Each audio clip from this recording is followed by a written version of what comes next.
Les doy la más cordial bienvenida a su programa Entérate, el espacio de difusión de las actividades organizadas y difundidas por el Tribunal Electoral. Hoy continuamos con las tareas realizadas en el marco del Foro Informativo para visitantes extranjeros en el proceso electoral federal 2014-2015, evento impulsado por el Tribunal Electoral del Poder Judicial de la Federación. En específico, tenemos la tercera parte de la sesión 7, control del financiamiento de partidos y campañas, ponencia a cargo de la magistrada María del Carmen Alanís Figueroa del Tribunal Constitucional, quien precisó que el eje conductor de su participación en este evento es destacar los asuntos jurisdiccionales más relevantes motivados por la reforma electoral del año pasado, en materia de fiscalización de los recursos de los partidos políticos. Al terminar la participación de la magistrada Alanís Figueroa, se realizó la presentación de la experiencia internacional de José Antonio Díaz Toffoli, presidente del Tribunal Superior Electoral de Brasil. Les invito a que permanezcan con nosotros en el desarrollo de esta sesión 6. Comenzamos.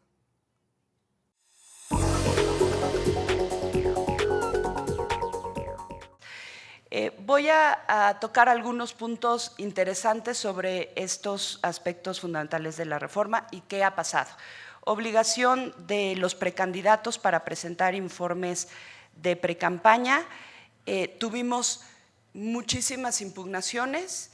El INE, de hecho, rechazó más de 300 registros, si no me equivoco, de inicio, o por no presentar, o sea, la sanción es cancelar el registro. A los precandidatos que el INE detecta que no presentaron su informe de gastos de precampaña, les niega el registro. Entonces, por ausencia de informe, por presentación tardía, venía otro tipo de sanción, y por no presentación, por presentación tardía, y la tercera por el rebase, perdón, de los topes establecidos. Pero también se involucra al partido político, no solamente son los precandidatos. Todas estas determinaciones del INE llegaron a la Sala Superior del Tribunal Electoral. Hubo un aspecto muy importante que de hecho generó al INE una carga de trabajo adicional, pero que se controló, que obligamos o vinculamos a que se le diera la garantía de audiencia a los precandidatos. Esto imagínense lo que significa. Entonces fue dar marcha atrás, reponer el procedimiento en varios casos, pero ¿qué detectamos? Partidos políticos que no entregaban informes de precandidatos. No sé si a propósito o se les olvidaba, ¿no? Podría ser una ventana para hacer sustituciones también, apartándose de las normas internas de los partidos políticos. Precandidatos que no presentaron informes porque interpretaron que si no habían tenido gasto alguno, es decir, que estaban en cero, no tenían que presentar informe. Se les obligó a que presentaran el informe en ceros. Y algunos casos mixtos en donde esta revisión de nueva cuenta de estos casos nos dio la posibilidad a las autoridades electorales de depurar el registro de precandidaturas. Les quiero decir que desafortunadamente, por lo complejo que implica este nuevo modelo, y es un punto que se tiene que revisar, todavía esta semana en el Tribunal Electoral le pedimos al instituto que le diera la garantía a varios precandidatos que quedaron fuera o a varios revisar algunas cuestiones de sanciones a partidos políticos, y estamos pues a horas de la jornada electoral. Este es un aspecto que me parece interesante. Candidaturas independientes.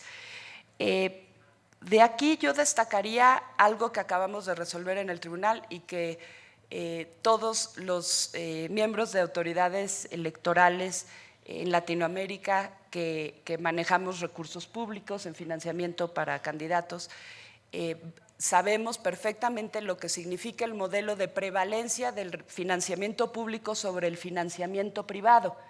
Es decir, esto nos asegura el tener un mayor control sobre el origen y destino de los recursos. Entonces, el financiamiento público es mayor que el privado y hay una forma de controlar más los recursos.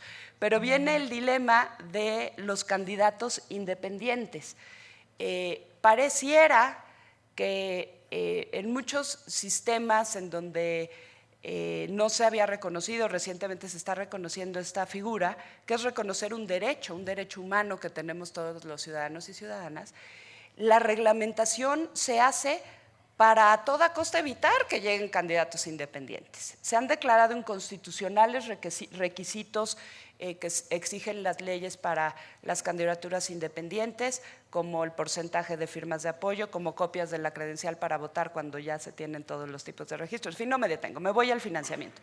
Este principio de prevalencia del financiamiento público sobre el privado, en algunas leyes locales se estableció, en otras no.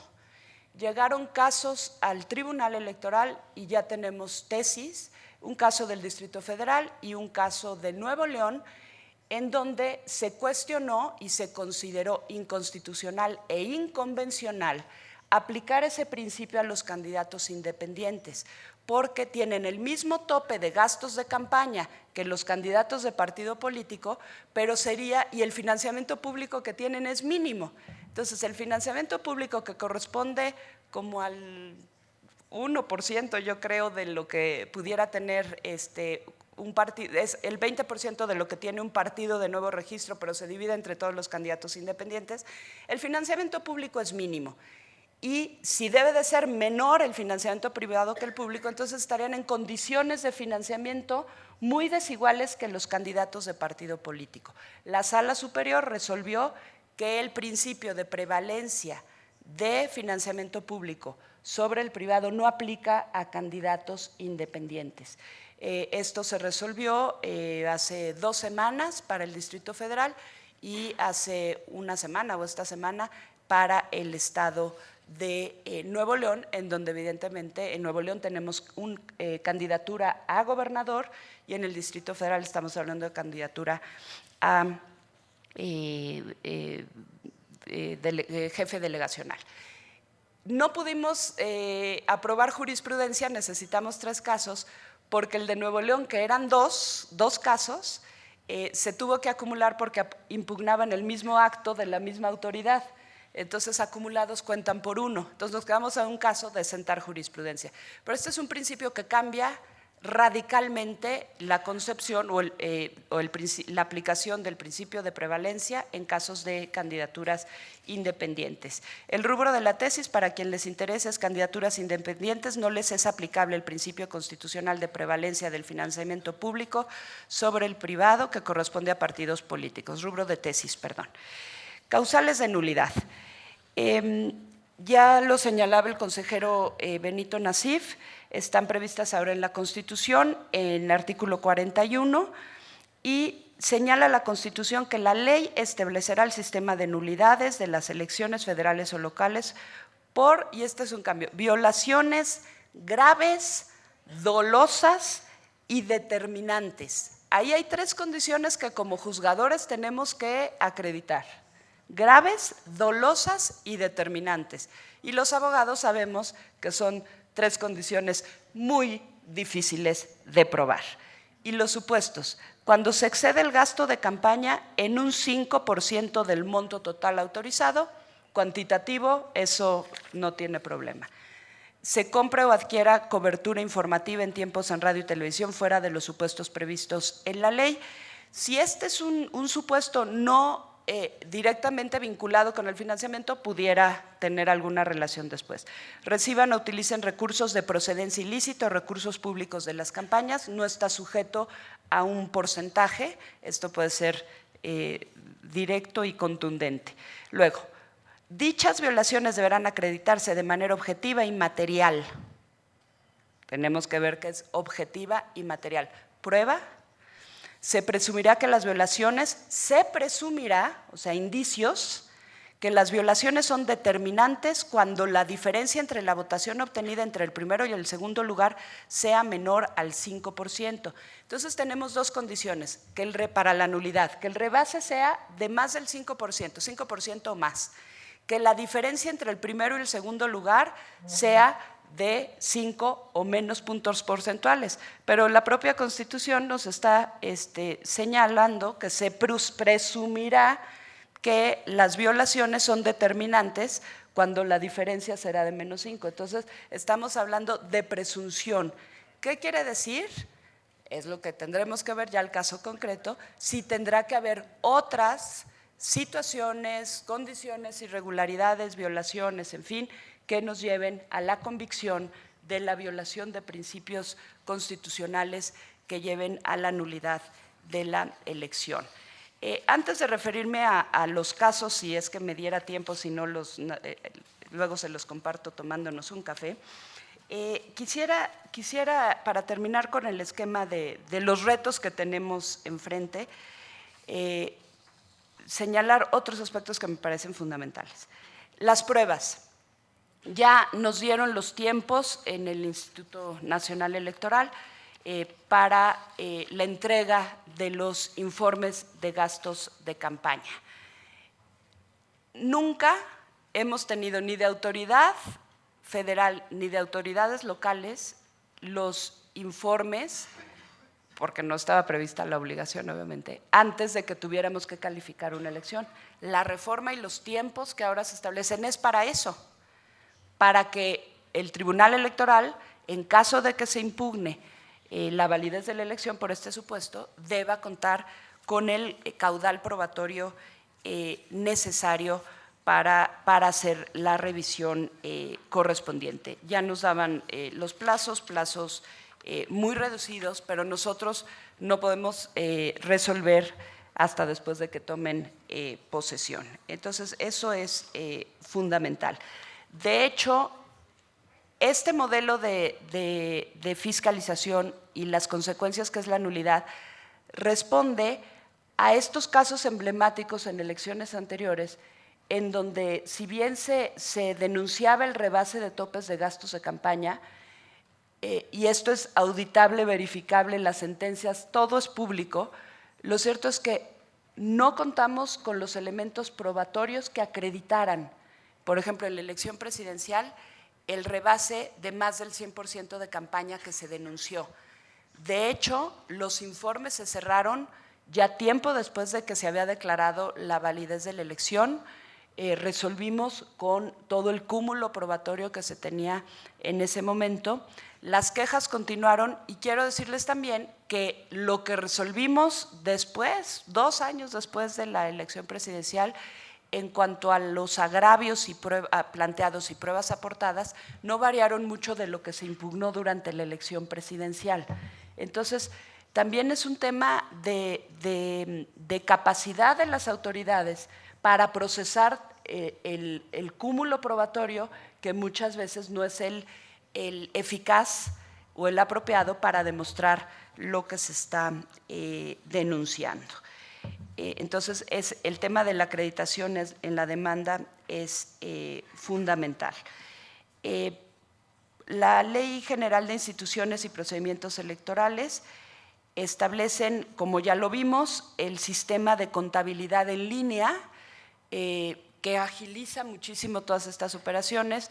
Ya nos han capacitado al personal, a los cuadros del tribunal en este sistema, pero evidentemente es una nueva herramienta que seguramente podría apoyar también a las actividades jurisdiccionales.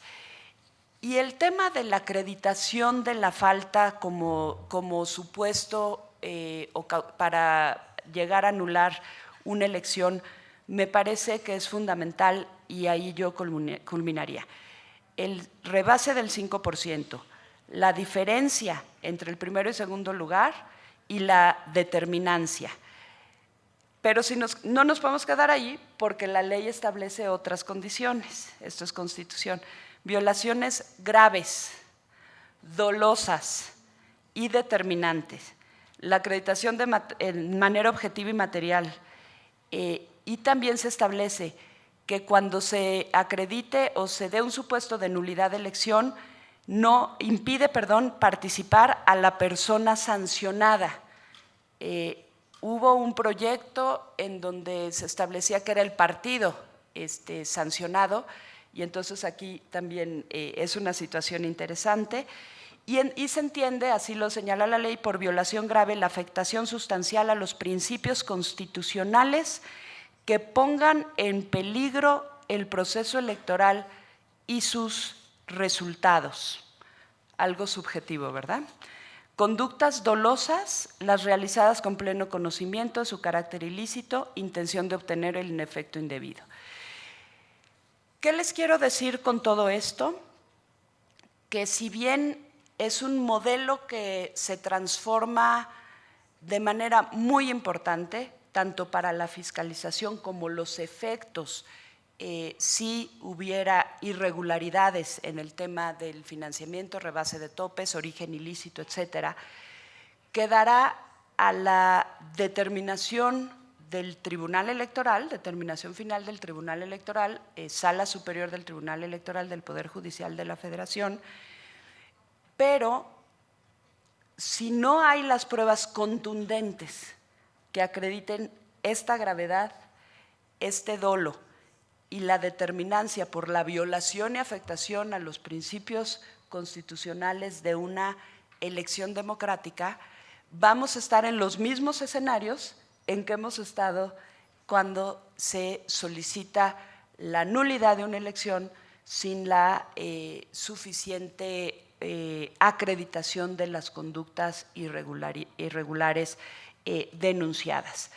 Se avanza en términos de que hay la posibilidad de anular cuando se dan los supuestos cuantitativos, ¿sí? Es decir, 5% de rebase, 5% o menos de la diferencia entre el primero y segundo lugar, creo que ahí estaríamos en una situación muy concreta y clara.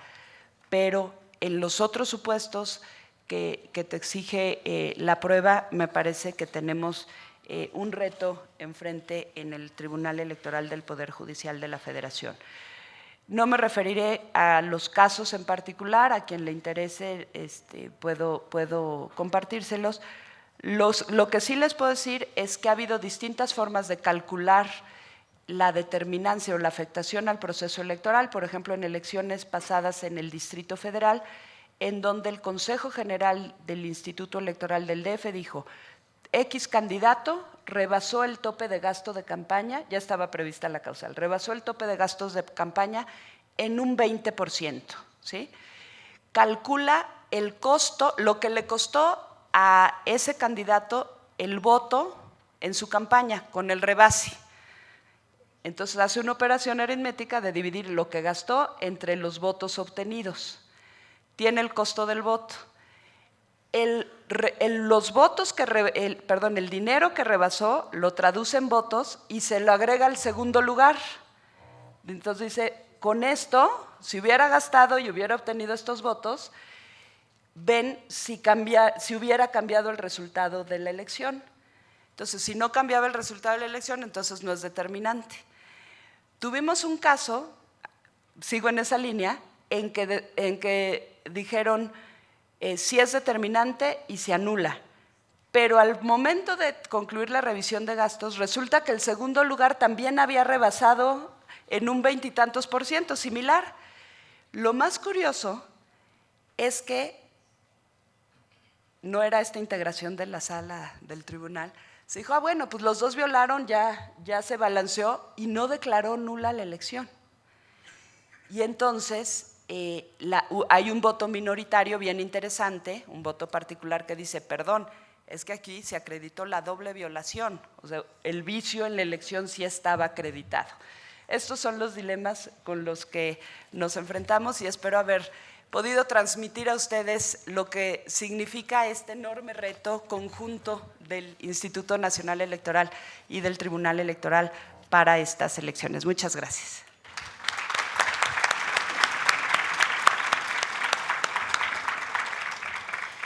Muchas gracias, magistrada. Sin duda alguna tendremos que esperar una serie de casos para que la determinación de lo que se entienda por grave, doloso y determinante pueda irse cerrando por vía de interpretación judicial calificada como la que ustedes llevan adelante.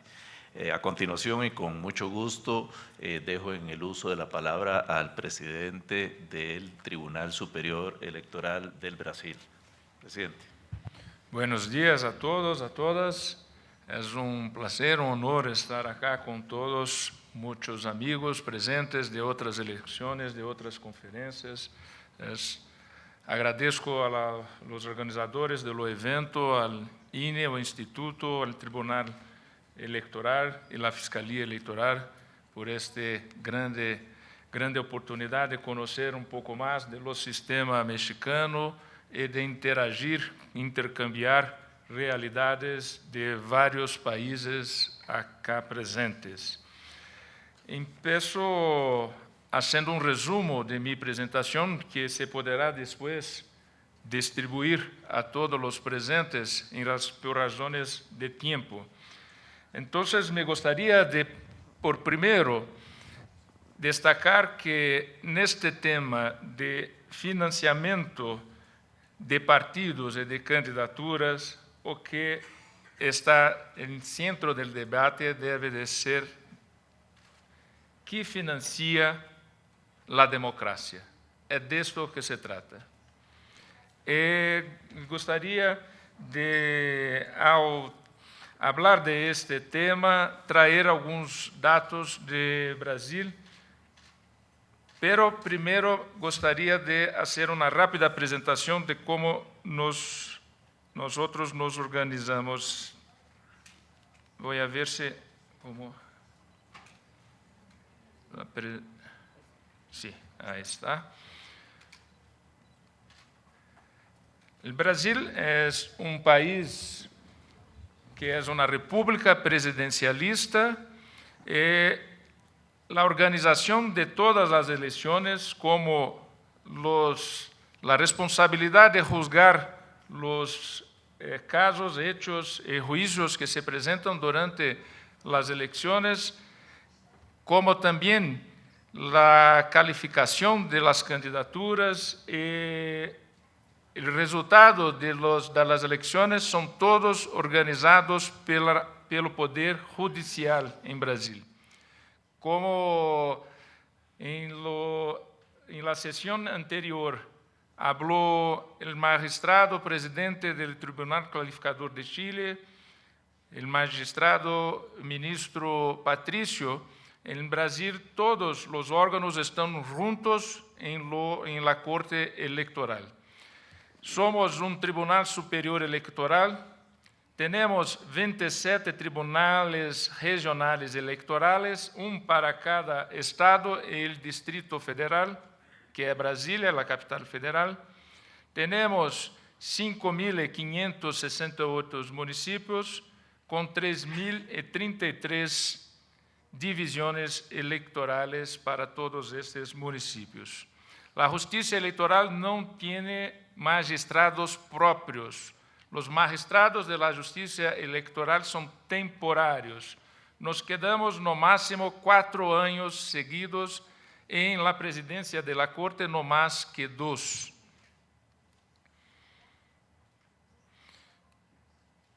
Algunos datos a respecto de participación de las personas jurídicas en las campañas en Brasil.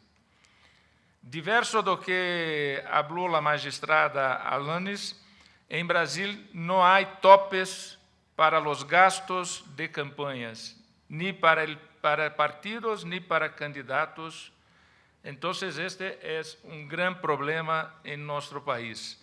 E o que os dados mostram é que, com o passar dos anos de las eleições, a participação de las pessoas jurídicas se ha aumentado muito. En 2004, 2008 y 2012 son elecciones para alcaldes y consejos locales, municipales. Se ve una participación, se puede mirar una participación menor de las personas jurídicas en las campañas locales. En las campañas de los años 2006, 2010, 2014, son las campañas generales, las campañas para gobernadores, diputados locales, senadores, diputados federales y presidente y vicepresidente de la República. En este paso se puede mirar que hay un incremento con el tiempo de la participación de las personas jurídicas, de las empresas propiamente, en los aportes financieros para las campañas políticas. En 2006 correspondió a 66,49%, 2010 74,72%, y 2014, las últimas elecciones generales en Brasil, 76,47% de todos los recursos fueron aportes de empresas privadas.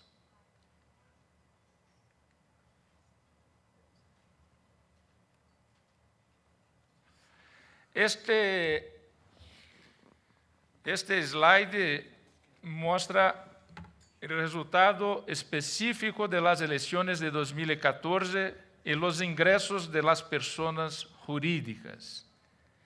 En la primera línea, recursos propios son recursos privados de los propios candidatos. Correspondió estos números que están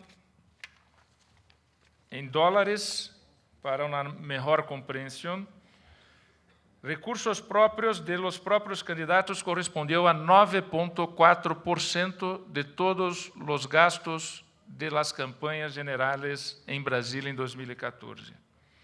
Los recursos de personas naturales correspondió a casi 14% de todos los recursos. Los recursos de personas jurídicas, 1.000 millones.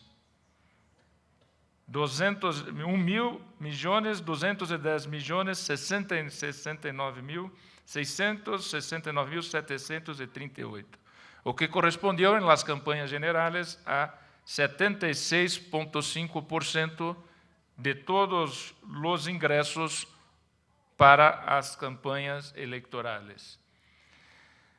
Ao todo, um total de casi 23.000 candidatos en estas elecciones generales del año pasado en todo Brasil, para todos los gobiernos de Estado, asambleas locais, deputados federais, senadores y presidente y vicepresidente. Los ingresos por Internet son irrisorios, son mínimos, 0,03%. Recursos de partido político, de los propios partidos políticos, también son muy pequeños, y acá están los fondos partidarios, pero el uso de los fondos partidarios, que hoy en Brasil para este año, este presupuesto ese año para los partidos políticos, directamente del Tesoro de la Nación, son en torno de, en dólares, de 300 millones de dólares, 300 millones de dólares para 2015, el presupuesto de dinero público. Esto para se compartir entre 32 partidos, pero los 28 partidos con representación en la Cámara de Diputados tienen una participación mayor proporcional al número de cadeiras de sitios que tienen en el Parlamento. Pero como se puede mirar en este slide, es que los partidos políticos no hacen inversiones de sus recursos en las campañas. Lo hacen inversiones de sus recursos en su propia estructura, en los gastos, con su trabajo de día a día, pero no en las campañas, porque por las campañas se procuran los ingresos de las personas jurídicas, como se puede mirar en los números. Los recursos de partido, por tanto, son mínimos.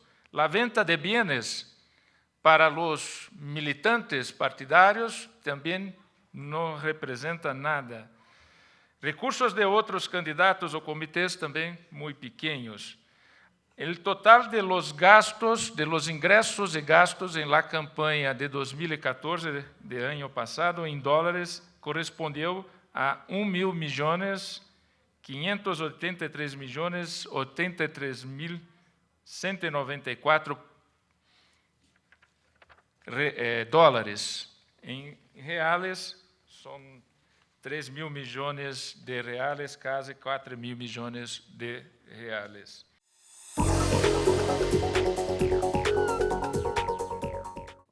Los esperamos en una próxima emisión de Entérate, solo por Plataforma Electoral, el canal de televisión por internet del Tribunal Electoral del Poder Judicial de la Federación. Soy Roxana Noriega, hasta la próxima.